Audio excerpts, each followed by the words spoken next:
হরে কৃষ্ণ ভক্তবৃন্দ, আশা করি আপনারা সবাই ভালো আছেন এবং হরে কৃষ্ণ মহামন্ত্র জপ করছেন। যদি হরে কৃষ্ণ মহামন্ত্র জপ না করে থাকেন বা করেও থাকেন, তবুও চলুন আমার সঙ্গে একবার হরে কৃষ্ণ মহামন্ত্রের জপ করে নিন। হরে কৃষ্ণ কৃষ্ণ কৃষ্ণ হরে হরে, হরে রাম রাম রাম হরে হরে। হরে কৃষ্ণ ভক্তবৃন্দ, তাহলে চলুন আজকে ভিডিওটি শুরু করা যাক। ওং নমো ভগবতে বাসুদেবায়। ওং নমো ভগবতে বাসুদেবায়। ওং নমো ভগবতে বাসুদেবায়।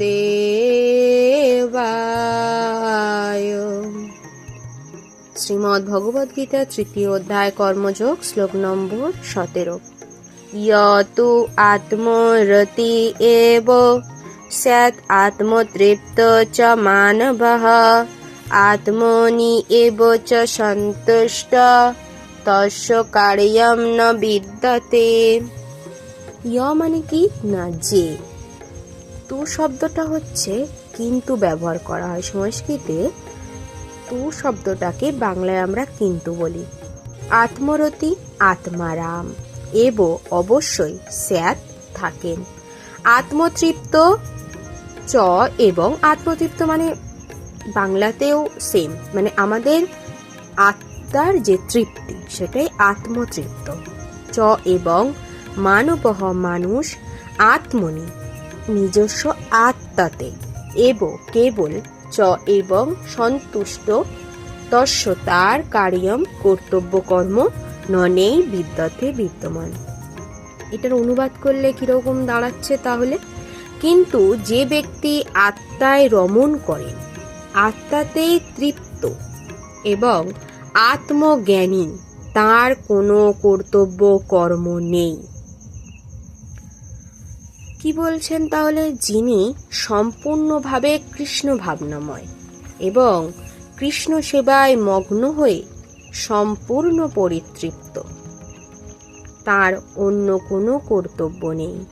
কৃষ্ণ ভাবনাময় হওয়ার ফলে তার অন্তর সব রকম পাপের কলুষ থেকে মুক্ত হয়েছে, যা হাজার হাজার যজ্ঞ অনুষ্ঠানের ফলেই কেবল সম্ভব হয়। হরি বল। এভাবে চেতনা শুদ্ধ হলে পরমেশ্বরের সঙ্গে সম্পর্কের পরিপ্রেক্ষিতে নিত্য স্তর সম্বন্ধে উপলব্ধি করা যায়। তখন ভগবানের কৃপায় কর্তব্য কর্ম স্বয়ং জ্ঞানের আলোকে উদ্ভাসিত হয় এবং তাই বৈদিক বিধিনিষেধের প্রতি আর কোনো দায়বদ্ধতা থাকে না। এই রকম কৃষ্ণ ভাবনাময় ব্যক্তির জড় কার্যকলাপের প্রতি কোনো আগ্রহ থাকে না এবং কামিনী কাঞ্চনের মতো জড়জাগতিক বিষয় ভোগের মাধ্যমে সুখভোগ করার কোনো প্রবৃত্তিও আর থাকে না। হরি বল। ওম সর্বে ভবন্তু সুখিনা সর্বে সন্তু নিরাময়া সর্বে ভদ্রাণি পশ্যন্তু কশ্চিৎ দুঃখম ন আপ্নুয়াত। ওম শান্তি, ওম শান্তি, ওম শান্তি। হরে কৃষ্ণ কৃষ্ণ কৃষ্ণ হরে হরে, হরে রাম রাম রাম হরে হরে।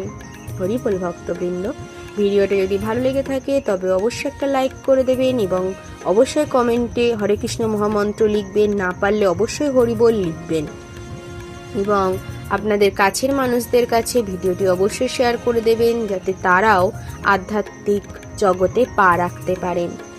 একটা কথা সব মনে রাখবেন, ভগবদ গীতা শ্রবণ এবং পঠন দুটোতেই কিন্তু আত্মার শুদ্ধি লাভ হয়। যদি আপনি পাঠ না করতে পারেন, অবশ্যই শ্রবণ করুন, কাজের ফাঁকে হলেও শ্রবণ করুন, যাতে আপনার আত্মশুদ্ধির ঘটতে পারে। হরে কৃষ্ণ, হরি বল।